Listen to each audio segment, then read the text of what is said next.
Hey guys, I want to be the first to tell you happy 4th of July.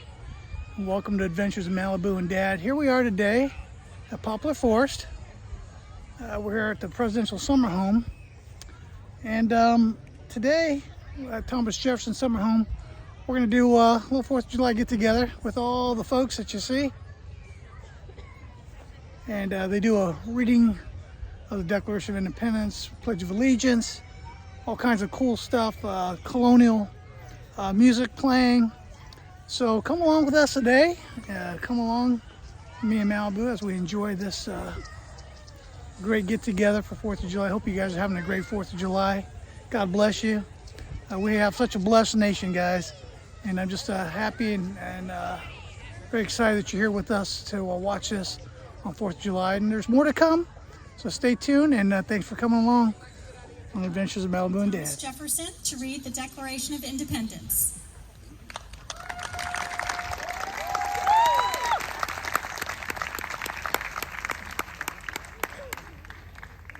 Thank you, Mrs. Ramsey, and thank all of you for taking this day, this precious day, in recognition by many of the birth of our nation, to visit us here at our Poplar Forest. I could not be the more honored to see so many gather from around our neighborhood and from around our country to recognize the importance of this day. And something that, when I took up the pen, I never had any idea would resonate and reverberate through ensuing generations. And so it is with great pride that I look forward now to read, if you will, the broadside copy of our Declaration. By broadside, I'm referring to the first official printing of our Declaration in this form, like a page out of a newspaper, that appeared in Philadelphia City the morning of July 5th, 1776. There were nearly 300 of these broadsides that were printed up to be posted on wooden posts and wooden doorways, and in particular handed out to the people themselves. And I will never forget the number who had been well schooled and could read would then begin to read aloud our Declaration of American Independence for the very first time. And so it is my honor now to follow in kind. In Congress, July 4th, 1776, a declaration by the representatives of the United States of America in General Congress assembled. When, in the course of human events, it becomes necessary for one people to dissolve the political bands which have connected them with another, and to assume among the powers of the earth the separate and equal station to which the laws of nature and of nature's God entitle them, a decent respect to the opinions of mankind requires that they should declare the causes which impel them to the separation. We hold these truths to be self-evident, that all men are created equal, that they are endowed by their Creator with certain unalienable rights, that among these are life, liberty, and the pursuit of happiness, that to secure these rights, governments are instituted among men, deriving their just powers from the consent of the governed, that whenever any form of government becomes destructive of these ends, it is the right of the people to alter or to abolish it, and to institute new government, laying its foundation on such principles and organizing its powers in such form as to them shall seem most likely to affect their safety and happiness. Prudence indeed will dictate that governments long established should not be changed for light and transient causes. And accordingly, all experience has shown that mankind are more disposed to suffer while evils are sufferable than to right themselves by abolishing the forms to which they are accustomed. But when a long train of abuses and usurpations, pursuing invariably the same object, evinces a design to reduce them under absolute despotism, it is their right, it is their duty to throw off such government and to provide new gods for their future security.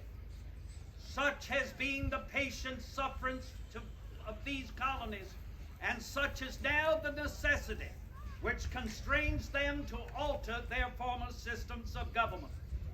The history of the present King of Great Britain is a history of repeated injuries and usurpations, all having in direct object the establishment of an absolute tyranny over these states. To prove this, let facts be submitted to a candid world. He has refused his assent to laws the most wholesome and necessary for the public good. He has forbidden his governors to pass laws of immediate and pressing importance unless suspended in their operation till his assent should be obtained. And when so suspended, he has utterly neglected to attend to them. He has refused to pass other laws for the accommodation of large districts of people, unless those people would relinquish the right of representation in the legislature, a right inestimable to them and formidable to tyrants only.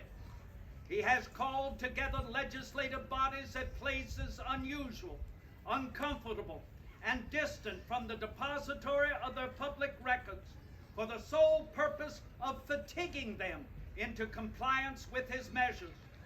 He has dissolved representative houses repeatedly for opposing with manly firmness his invasion upon the rights of the people. He has refused for a long time after such dissolutions to cause others to be elected, whereby the legislative powers, incapable of annihilation, have returned to the people at large for their exercise, the state remaining in the meantime exposed to all the dangers of invasion from without and convulsions within. He has endeavored to prevent the population of these states, for that purpose obstructing the laws for naturalization of foreigners, refusing to pass others to encourage their migrations hither, and raising the conditions of new appropriations of lands. He has obstructed the administration of justice by refusing his assent to laws for establishing judiciary powers.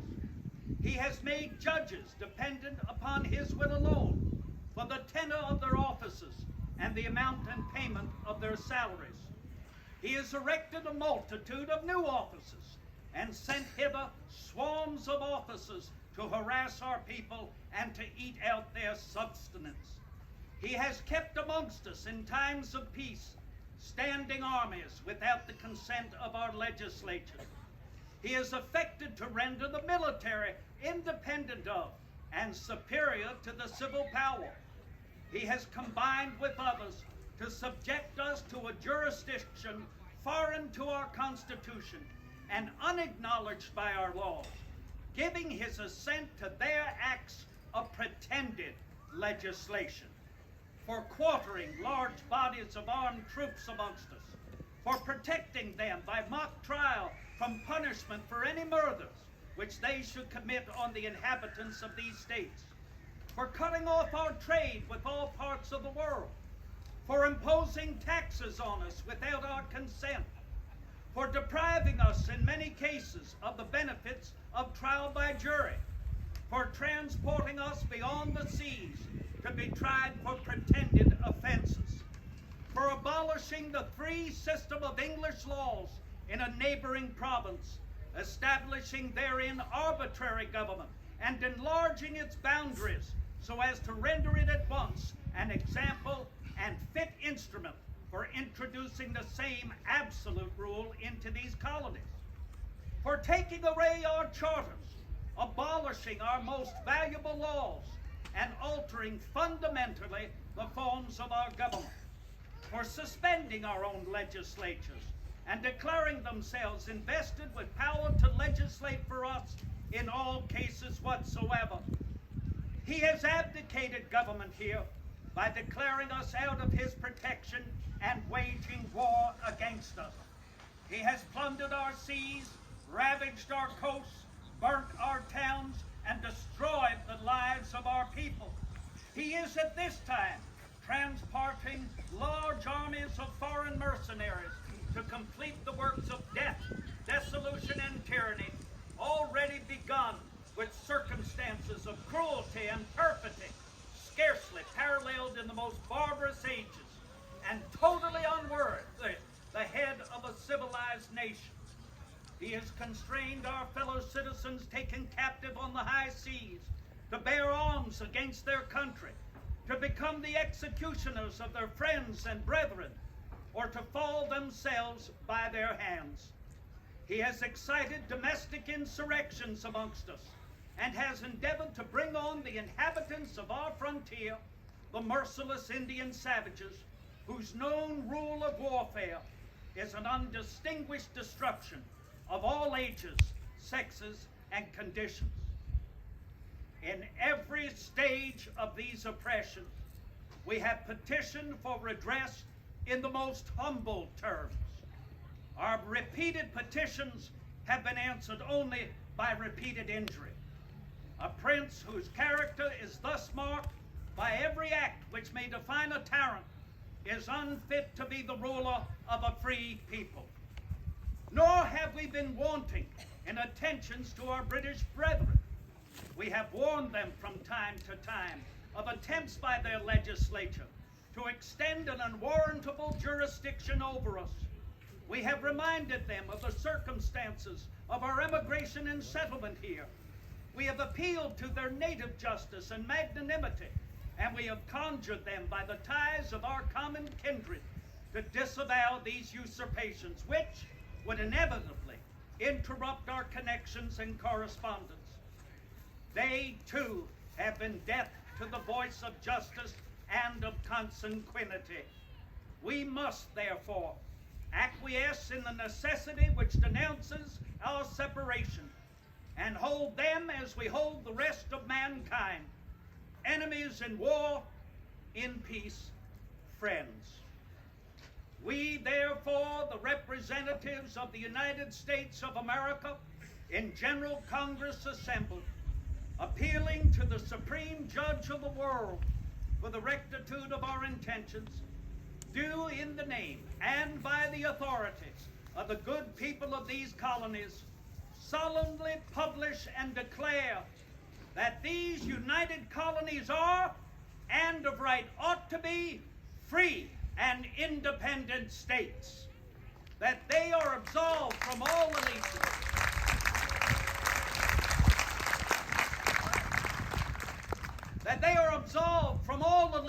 to the British Crown, and that all political connection between them and the state of Great Britain is and ought to be totally dissolved, and that as a free and independent state, they have full power to levy war, conclude peace, contract alliances, establish commerce, and to do all other acts and things which independent states may of right do. And for the support of this declaration, with a firm reliance on the protection of divine providence, we mutually pledge to each other our lives, our fortunes, and our sacred honor.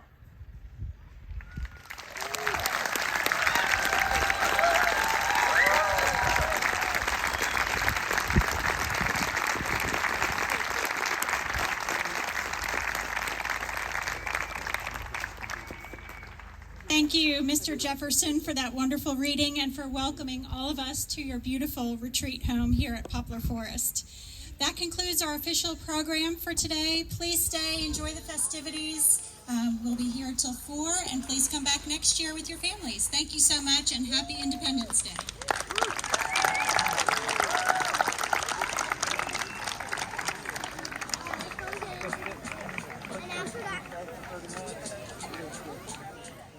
Shoulder arms, prepare to advance. Forward, march, left, left, left, right, left, left,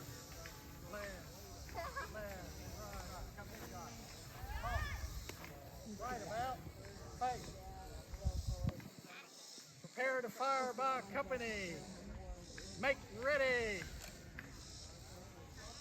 That's enough. Look what you're about to do. Company, take aim, shoulder, full cock.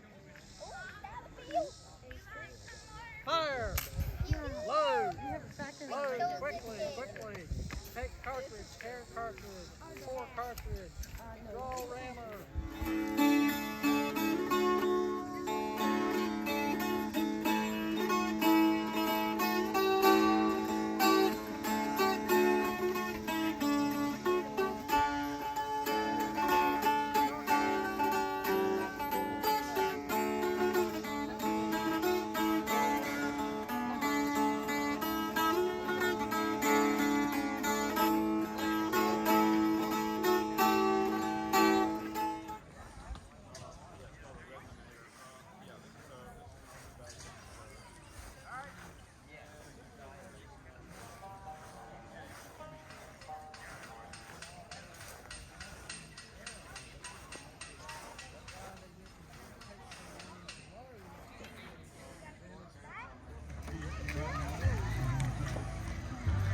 So this house here belonged to Patrick Henry, and this is where we'll be doing the 4th of July fireworks. I want to give you guys an overview. This is one of the summer homes out here in the country, Virginia, and a beautiful old house. And he was the governor of Virginia. He was the famous "Give me liberty or give me death." I got a little bit nervous when I saw everybody way back there. I was like, man, am I going to be talking to a big grassy field and that's it? I want to add my thanks to each and every one of you for being here today. It's good to see new friends and old friends, and even some family that are here today. And I'm glad that you all chose to spend Independence Day here at Red Hill with us. Now, when I think of Independence Day, I think of the American Revolution, obviously. And when I think of the American Revolution, I think of something that was rather a big deal. But should I be considered a revolutionary or a rebel or somebody who led a revolt? I don't think that's necessarily the case. I mean, it may not be a bad thing, but in and of itself, being a revolutionary, doing something for the sake of being different, isn't why I did what I did or what any of us did, why we did this. Matter of fact, I think of something that my uncle had taught me. He was a minister over in Hanover, for whom I am named. And he taught us a series of maxims or proverbs to live by. And one of them was to do our duty in that state of life unto which it shall please God to call us. And I thought a lot about that throughout my life. And I think in essence what that means is to do the right thing. Plain and simple. In circumstances that you find yourselves in, you do the right thing. I think back to 1763. Over in Hanover, I was involved in a legal case known as the Parsons Cause. The opposing attorney accused me of treason. Is it treason to speak out a king who is acting illegally? 2 years later, in the Virginia House of Burgesses, when I argued against the Stamp Act, I put forth resolutions, and I successfully convinced the old guard of the Burgesses to not only petition the stamp, but to resist the stamp tax. And that was something that once Virginia did, the other colonies followed suit. And Thomas Jefferson points to that moment, and he said it was Mr. Henry who gave first impulse to the ball of the American Revolution. But again, with that stamp tax, I was interrupted with cries of treason. Is it treason to speak out about a king who usurps his authority and goes over the duly elected Virginia legislature and overturns laws that were put in place by our legislature. Then I think of 1775. The time had come that I felt that it was important, it was necessary for Virginia to take up arms, for the ordinary citizenry to take up arms to prepare to defend ourselves against Great Britain. Great Britain, a country and an army which at one time we leaned on for our own defense. But now here we were preparing to defend ourselves against Great Britain. I will do my best to recollect the words of this speech spoken many years ago. I know that there were those that have heard it, that have passed it on to family members and friends. And I think of Judge Tyler. I know that he has done it. I had an uncle, Anthony Winston, who was present. The Cabells were there. There was an old church worker there. A good man, a good friend who we recently lost. A fellow by the name of Raymond Baird. He knew the speech, and he shared it with everyone that he knew. The Cabell brothers, they were there. But I'll do my best for you here this evening. I began by addressing Mr. Peyton Randolph, who had been elected the president of the convention, the Second Virginia Convention, held at St. Enrico Parish, which you know today is St. John's Church in Richmond. No man thinks more highly than I do of the patriotism as well as the abilities of the very worthy gentlemen that have just addressed this house. But different men often see the same subject in different light.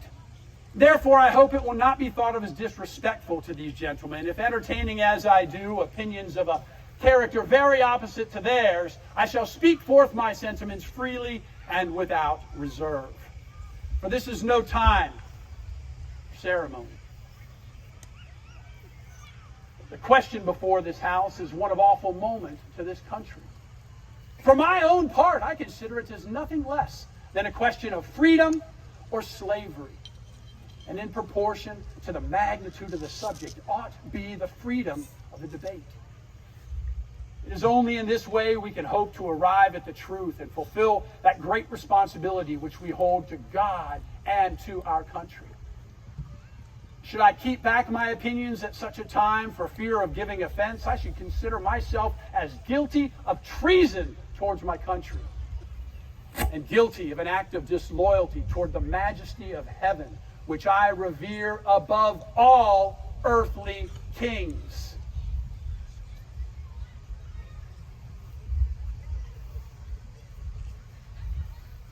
And Mr. President, it is natural for man to indulge the illusion of hope.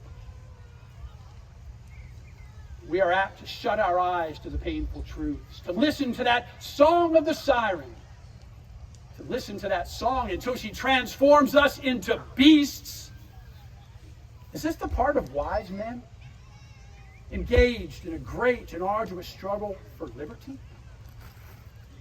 Are we disposed to be among those who, having ears, hear not, or having eyes, see not the things which so nearly concern our temporal salvation? For my own part, whatever anguish of spirit it may cost, I'm willing to know the whole truth. I'm willing to know the whole truth, the worst, and to provide for it. I know of no other way of judging the future but by the past. And judging by the past, I wish to know what there has been in the conduct of the British ministry for these last 10 years, which justifies the hopes with which these gentlemen have been pleased to solace not only themselves, but this house. Is it that insidious smile with which our petition has been lately received? Trust it not, sir. It shall prove to be a snare to your feet. Suffer not yourselves to be betrayed by a kiss. Ask yourselves how this gracious reception of our petition comports with the warlike preparations which cover our waters and darken our land. Tell me, are fleets and armies necessary to a work of love and reconciliation? Tell me, have we shown ourselves so unwilling to be loved that force must be called in to win back that love?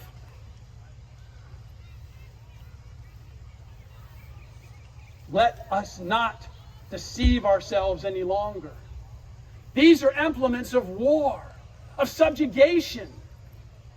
These are the last articles that a king resorts.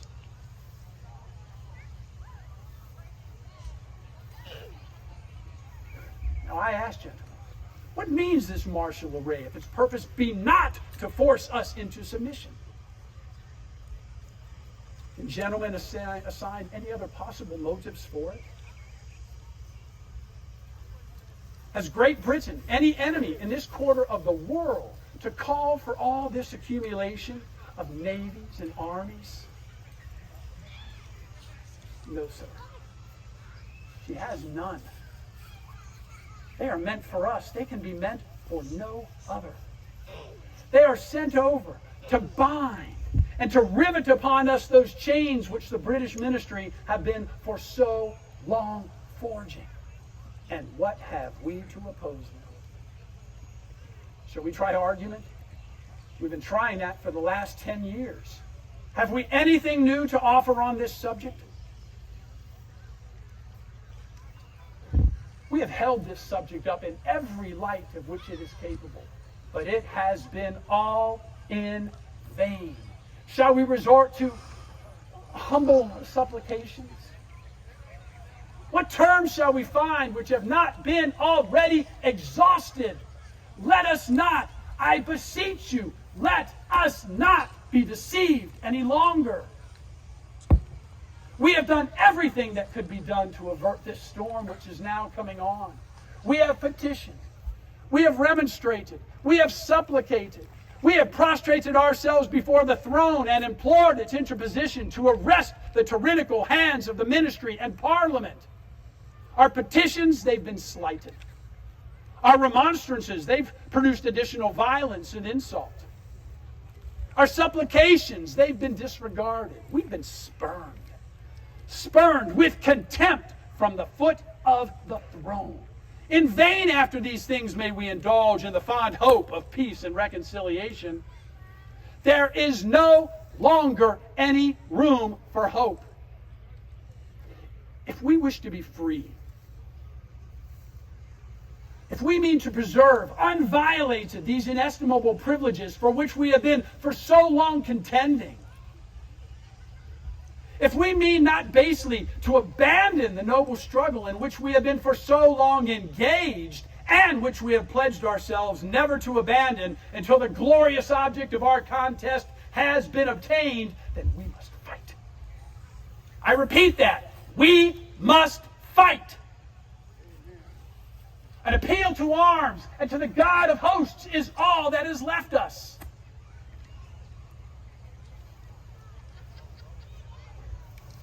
They tell us that we are weak, unable to cope with so formidable an adversary. But when shall we be stronger? Will it be next week, next month? Will it be next year when we are totally disarmed? Disarmed with a British guard stationed at every house. Shall we gather strength by irresolution and inaction? Shall we acquire the means of effectual resistance while lying supinely on our backs, while hugging that delusive phantom of hope, until our enemies shall have bound us hand and foot? Sir, we are not weak if we make proper use of the means which the God of nature has placed in our powers. 3 millions of men, armed in the holy cause of liberty, and in such a nation as that which we possess, these men are invincible against any force the enemy shall send against us. Besides, we shall not fight our battles alone. There is a just God who presides over the destinies of the nations, and he will raise up friends to fight our battles for us. Remember this. The battle is not to the strong alone. It's to the vigilant, the active, the brave.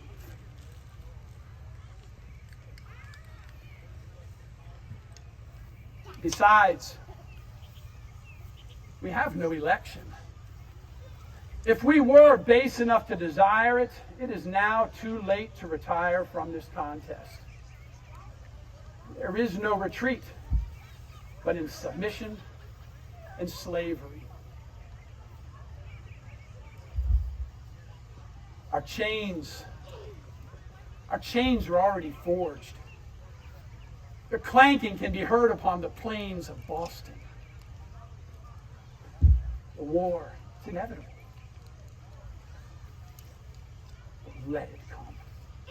I repeat that, let it come. It is in vain to extenuate the matter. Gentlemen may cry, peace, peace, but there is no peace. The war has actually begun. The next gale that sweeps from our north will bring to our ears the clash of resounding arms.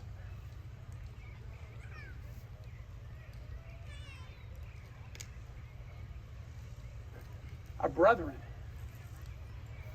are already in the field. Why stand we here idle? What is it that gentlemen wish? What would they have? Is life so dear?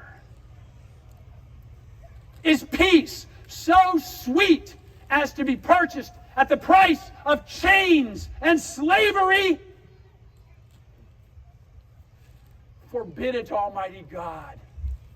For I know not what course others may take, but as for me, give me liberty, or give me death.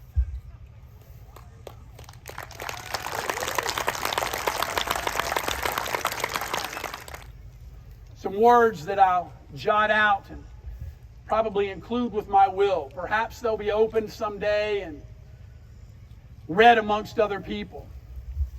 But in referring to the American Revolution and in referring to our independence, whether it proves to be a blessing or a curse depends upon the use that you and I make of the blessings which a gracious God has bestowed upon us. If we are wise, we as a nation will be great and happy. But if we are of a contrary character, then we as a nation will be miserable. Righteousness alone will exalt us as a nation. I want to thank each and every one of you for being here this evening and being a part of Independence Day at Patrick Henry's Red Hill.